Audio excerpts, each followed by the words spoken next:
Hello दोस्तों, कैसे हैं आप लोग? I hope you people are doing amazing in your life.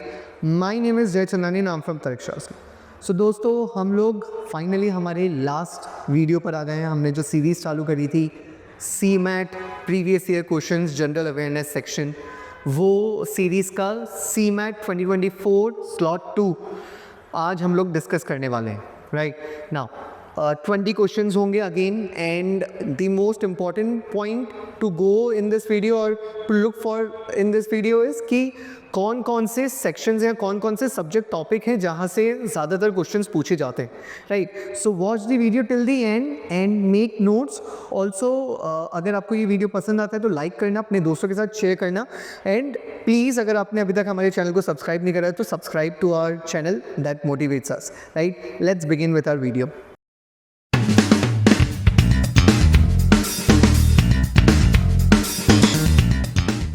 So let's move to the first question now.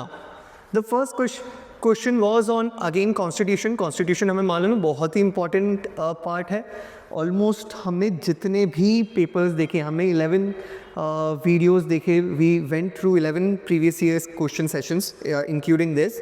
And constitution के question आपको हर पेपर में देखने को मिला है। दिस वन इज़ की directive principle of state policy are taken from, and this is a repeated question.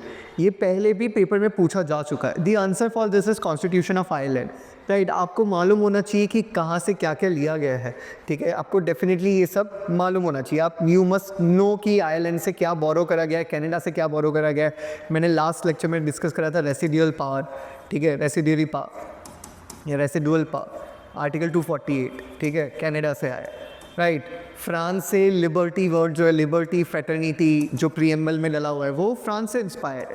Right, इस तरीके से आप लोगों को मालूम होना चाहिए। ऑस्ट्रेलिया बेसिकली जो लैंग्वेज है प्रीएम्बल की, ठीक है, वो ऑस्ट्रेलिया से इंस्पायर्ड है, ऑस्ट्रेलिया के कॉन्स्टिट्यूशन से बोरो करी गई है। तो इस तरीके से आप लोगों को चीज़ें मालूम होनी चाहिए। Now the word blue revolution is associated with blue revolution. अगर आप गैस भी करना चाहते तो आप अच्छा कर पाते। दिस वॉज फिश प्रोडक्शन, है ना, फिश प्रोडक्शन से रिलेटेड है blue revolution. Okay, next is which of the following statements are correct. Jallianwala Bagh massacre took place in the year 1919, this is a correct statement. इसी के बाद जो नॉन कोऑपरेशन मूवमेंट है 2020 में, फिर वो स्टार्ट हो गया था, खिलाफत मूवमेंट भी स्टार्ट हुआ था, है ना।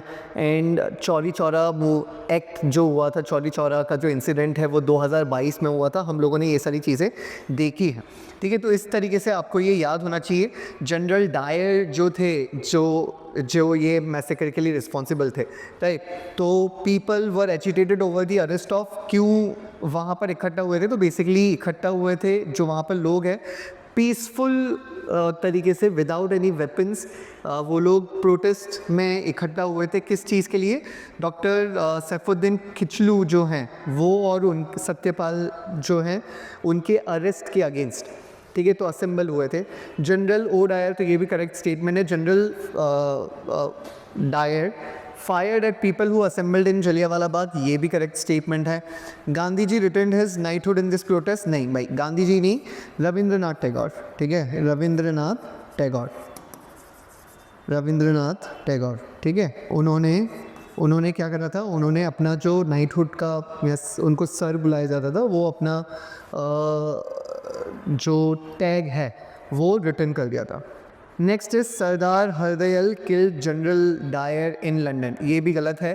जनरल डायर जो है उनको पोस्ट 1919 उनकी पोस्ट से रिमूव कर दिया गया था। He was again called to London, and then उनकी तबीयत भी ख़राब हो गई थी, बहुत हाई लगी उनको, तो he suffered paralysis post Jallianwala Bagh massacre, and then brain hemorrhage के थ्रू उनकी डेथ हुई थी, तो he died through some disease.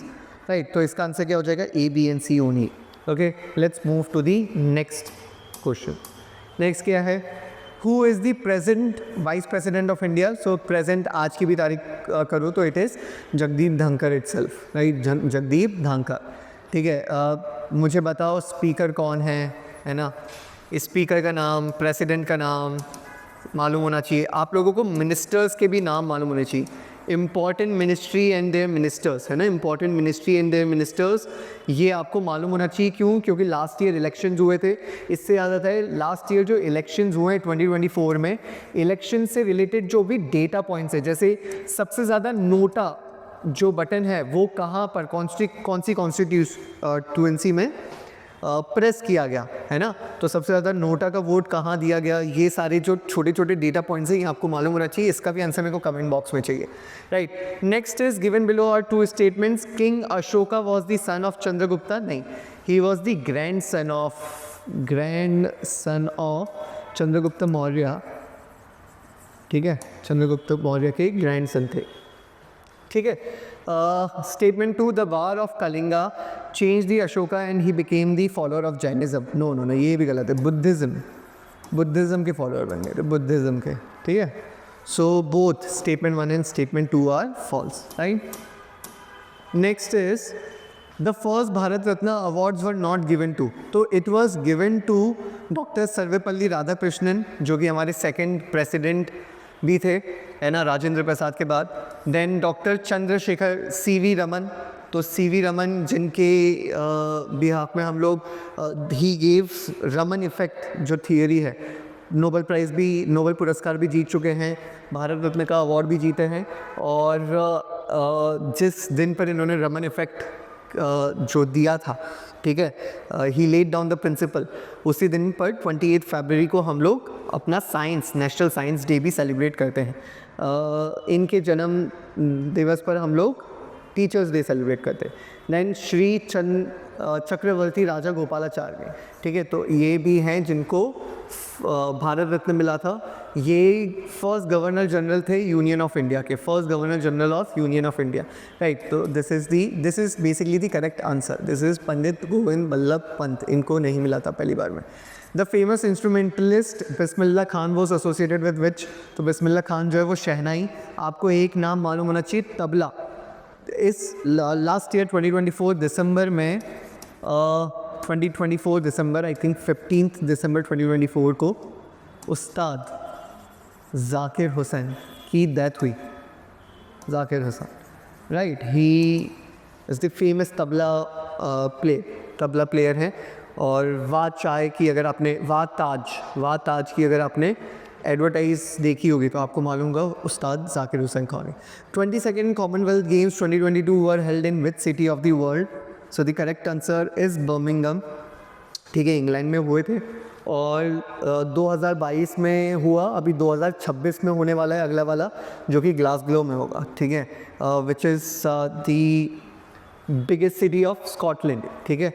तो वहाँ पर होगा 2026 वाला।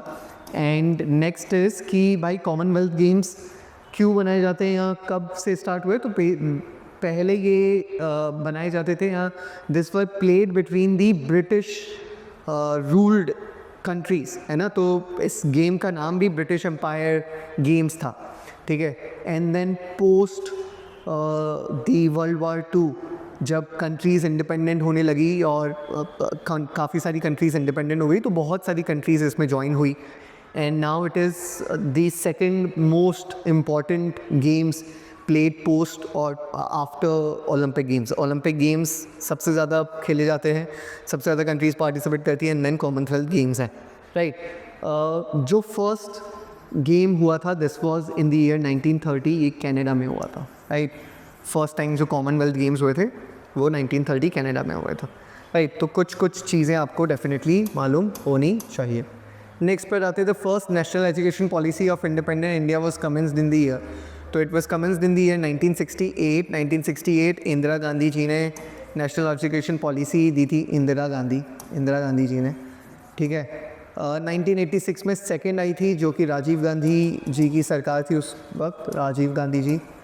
एंड 2020 जो अभी नेशनल एजुकेशन पॉलिसी 2020 है, थर्ड वाला जो है वो नरेंद्र मोदी जी की सरकार में आई है, नरेंद्र मोदी, ठीक है, right. The first country of the world who legalised euthanasia, the answer is Netherland. Euthanasia क्या होता है, बेसिकली जब कोई वॉलंटरली सुसाइड या वॉलंटरली अपनी डेथ को एक्सेप्ट करता है, जब भी कोई इस तरीके की कंडीशन में होता है कि उसके लिए ऑनर डेथ भी मान सकते हैं, जब उसकी कंडीशन इतनी ख़राब है कि they can not live a life without pain, तो उस कंडीशन में they demand for euthanasia, right. India में अभी लीगलाइज नहीं है, लेकिन इंडिया में बहुत ज़्यादा डिबेट चलती है यूथनेशिया को लेकर भी, right. This is basically self voluntarily आप लोग अपनी जो जान दे देते हैं थ्रू केमिकल, साइलेंट डेथ, ठीक है। Netherlands, there are a lot of countries, Luxembourg, Netherlands, Canada, New Zealand recently 2019-2020 के आसपास यूथनेशिया लीगलाइज करा। ऑस्ट्रेलिया का भी कुछ पार्ट में यूथनेशिया लीगलाइज है, ठीक है। इस तरीके से इक्वाडोर, कोलंबिया, राइट, ये कुछ कंट्रीज़ हैं जिन्होंने यूथनेशिया को लीगलाइज कर रखा है।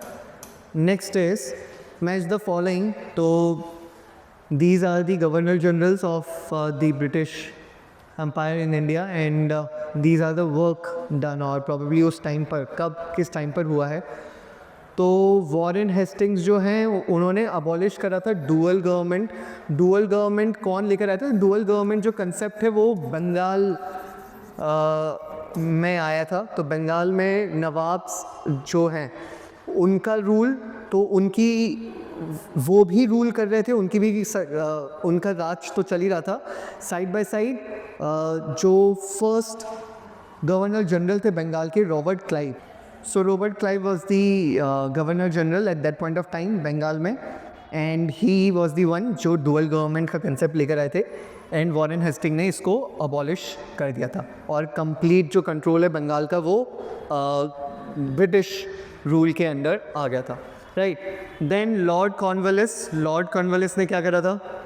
सो Lord Cornwallis is considered as the father of civil services in India, ठीक है। लॉर्ड कॉर्नवालिस जो है वो father of civil services in India माने जाते हैं, ठीक है। तो ए का तो फोर्थ है, ए का फोर्थ, बी का फर्स्ट, ओके। तो ये अपना आंसर हो जाएगा, हम लोग आगे भी देख लेते हैं। लॉर्ड वेलेस्ली जो हैं they basically he introduce the subsidiary alliance. Subsidiary alliance में क्या होता था कि ब्रिटिश एम्पायर जो है वो जो छोटे छोटे राज्य थे, जो छोटे छोटे किंगडम थे, उनको कहते थे कि यार हम आपको सुरक्षा प्रदान करेंगे, बाकी जो आपके इंटरनल दुश्मन हैं या जो एक्सटर्नल थ्रेट्स हैं उससे हम आपको बचाएंगे। हमारी आर्मी जो है वो आपकी किंगडम की रक्षा करेगी, बदले में आपको हमें पैसा देना है। बेसिकली ब्लैकमेलिंग ही था, बिकॉज सबसे ज़्यादा तो खतरा जो था छोटे छोटे किंगडम्स को वो ब्रिटिश एम्पायर से ही था, तो पैसे गिरने वाली चीज़ थी सब्सिडियरी लैंड्स, ठीक है। Next was Lord Hasting. तो लॉर्ड हेस्टिंग ने नहीं, एक्चुअल में लॉर्ड हेस्टिंग के वक्त रियोतवारी सिस्टम आया था, बट रियोतवारी सिस्टम लाने के लिए लॉर्ड हेस्टिंग का कम रोल था। इट वॉज थॉमस मुनरो जो ये कंसेप्ट लेकर आए थे, ठीक है। Again this was the concept of land revenue, ठीक है, रियोतवारी सिस्टम का। तो ये कुछ चीज़ें हैं। नेक्स्ट क्या है भाई? The youngest prime minister in the history of, ठीक है, राजीव गांधी। ये तो ईजी है। Viceroys of India in non for the events. तो लॉर्ड कैनिंग, लॉर्ड लिटिन जो हैं वो वर्निकुलर प्रेस एक्ट के लिए जाने जाते हैं। लॉर्ड कैनिंग जो है वो रिवॉल्ट ऑफ 1857 के लिए जाने जाते हैं, ठीक है। Lord Latin vernacular press act में क्या, बेसिकली जो लोकल लैंग्वेजेस, जो इंडियन लैंग्वेजेस में जो न्यूज़पेपर छपते थे उसके ऊपर सेंसरशिप लगा दी गई थी फ्रीडम ऑफ स्पीच को कर्ब करने के लिए, कि भैया ये जो भी लोकल न्यूज़पेपर में आर्टिकल्स छपते हैं वो पहले पुलिस ऑफिसर्स उसको सेंसर करेंगे और फिर ही वो पब्लिश हो सकते हैं, राइट। तो फ्रीडम ऑफ स्पीच को रिड्यूस करा गया था। लॉर्ड कैनिंग्स ए का 3 आना चाहिए, तो ए का 3, बी का 1, I think this will be the answer. C जो है that is the founding father of local self governments in India, Lord Ripon. और डी लॉर्ड कर्जन जो है he was responsible for the universities, Indian universities act, quality universities बनाने के लिए लाया गया था। Next is vitamin A, B and C are all fat soluble vitamins. गलत बात है। विटामिन बी और सी जो हैं, विटामिन बी और सी ये वाटर सॉल्युबल होते हैं, और विटामिन ए, डी, के और ई जो हैं ये फैट सॉल्युबल होते हैं। तो दोनों ही फॉल्स हैं, ठीक है, विटामिन के बारे में पढ़ लेना, fat soluble, water soluble vitamin क्या क्या होता है। रुडयार्ड किपलिंग जंगल बुक, ठीक है, तो Rudyard Kipling is the famous writer of which of the following book? It is jungle book. Easy है ये, आपने डेफिनेटली देखा होगा, अगर आपने जंगल बुक देखी है, गली गली चड्डी पहन के फूल खिला है वाला, ठीक है, जंगल बुक, राइट। तो Rudyard keep which of the following is not a scalar quantity? तो स्केलर, एक स्केलर क्वांटिटी होती है, एक वेक्टर क्वांटिटी होती है। वेक्टर क्वांटिटी जो रहती है उसमें मैग्नीट्यूड और डायरेक्शन दोनों लगता है। डायरेक्शन का इंपॉर्टेंस होता है, मैग्नीट्यूड प्लस डायरेक्शन। वहीं जो स्केलर क्वांटिटी होती है वो सिर्फ मैग्नीट्यूड या साइज से जानी जाती है, मैग्नीट्यूड या फिर साइज से ही जानी जाती है। तो force is a vector quantity, force is a vector quantity, तो आंसर फोर्स हो जाएगा, ठीक है। फोर्स के लिए डायरेक्शन, किस डायरेक्शन में फोर्स लगा रहे वो इंपॉर्टेंट होता है, ठीक है। तो force is a vector quantity, it is not a scalar quantity. Next is which of the following statements are correct? Jainism came into existence around 600 BC in India. Yes, this is true. There were 24 Tirthankars in Jainism. Again true. First Tirthankar was Swami Mahavira. नहीं, he was the last. ये 24 थे. ऋषभ देवा was the first. अच्छा, तो ये exchange हो जाएगा, ये इधर आएगा और ये जो है ये इधर जाएगा। Jainism accept the idea of existence of God and believe in caste system. गलत है, मतलब they do not believe in the creation of universe by the God, or they do have faith in God, पर existence of God वाला चीज़ नहीं है। और caste system में भी like they do not believe कि भाई caste जो है वो by birth decide हो जाती है, वर्क के ऊपर डिपेंड करती है, ऐसा वो लोग बिलीव नहीं करते हैं, राइट। तो definitely this is also wrong. तो क्या हो जाएगा आंसर भाई? A and B only. Next is arrange the following Indian defence organisation in terms of their foundation year. Again ये आपको मालूम होता तो ही आप कर पाते, वरना तो ये मुश्किल हो जाएगा, ठीक है। हमारे पास क्या क्या है, कोई तरीका है इसको करने का? बी मेरे को सब जगह दिख रहे हैं, तो बी ठीक है, कोई तरीका नहीं है, ठीक है। तो बॉर्डर सिक्योरिटी फोर्स जो है पोस्ट इंडिपेंडेंस, ये 1965 में आया था। इंडियन एयरफोर्स जो है वो सबसे पहले 1932 में। नेशनल कैडेट कॉर्प्स जो है वो 1948, इंडिपेंडेंस से जस्ट पहले नेशनल कैडेट कॉर्प्स बनी थी। एनएसजी नेशनल सिक्योरिटी गार्ड्स जो है सबसे लास्ट में आएगा, 1986 में आई थी। और सेंट्रल इंडस्ट्रियल सिक्योरिटी फोर्स जो है वो 1969, राइट। तो क्या हो जाएगा ये? BCAED,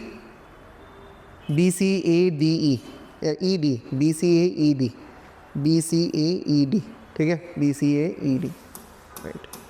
next is given below are two statements. Okay, statement 1 जो है वो शायद हट गया है,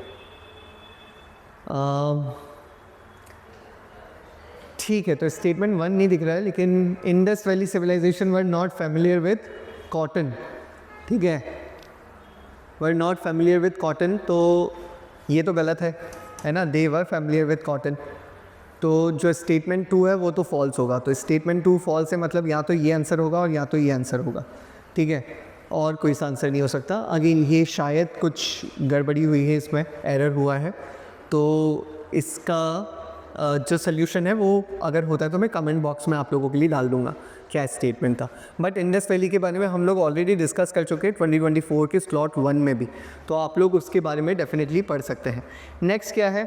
given below are two statements, the abbreviation of ASCII is army, नहीं, it is American standard code for information interchange. Again आपको मालूम होगा तो कर सकते हो। कोबोल जो है that is again not this is common business oriented language, ठीक है, कॉमन बिजनेस आएगा, ठीक है। तो दोनों ही गलत है, तो statement 1 and statement 2 both are false, ठीक है। अच्छा, इसमें स्टेटमेंट 1 ट्रू, तो विच ट्रू स्टेटमेंट होगा, right. I think that's it. यहाँ पर हम लोगों का जो 2024 तक के जितने भी पेपर्स हुए हैं 2018 से लेकर, वो सारे प्रीवियस ईयर क्वेश्चंस हम लोगों ने डिस्कस कर लिए। अगर आपने अभी तक पुराने वीडियोस नहीं देखे हैं तो please go and watch those videos too, definitely help करेगा आपको ये समझने में कि एग्जामिनर किस टाइप के क्वेश्चंस पूछता है. So go through them. I would definitely suggest कि 2x की स्पीड पे देखना, टाइम वेस्ट मत करना, फटाफट वन लाइनर्स लेना. हाँ, सर्च ज़रूर करना, ज़्यादा मेहनत करना उस टॉपिक के ऊपर डेटा को कलेक्ट करने के लिए और अपने नोट्स बुक में लिखने के लिए या उसको नेचुरली एक बार में याद करने के लिए. आई थिंक दैट्स इट. अगर आपको कुछ और भी वीडियोस चाहिए तो प्लीज़ कमेंट बॉक्स में हमें बताना, सो दैट आपके पास जो 7-8 दिन बाकी है उसमें हम लोग ट्राई करेंगे कि आपके लिए वीडियोस ला सकें. नेचुरली आप लोग ये वीडियोस में नीचे कमेंट बॉक्स में अपने आपको जो लगता है इंपॉर्टेंट टॉपिक्स हैं या आपको लगता है कुछ इंपॉर्टेंट इन्फॉर्मेशन अपने दोस्तों के साथ शेयर करनी चाहिए, कमेंट बॉक्स में डाल के आप लोग वो कर सकते हैं. I will definitely give a heart button to such comments. Right, that's it from my side. Thank you for watching the video. God bless you all.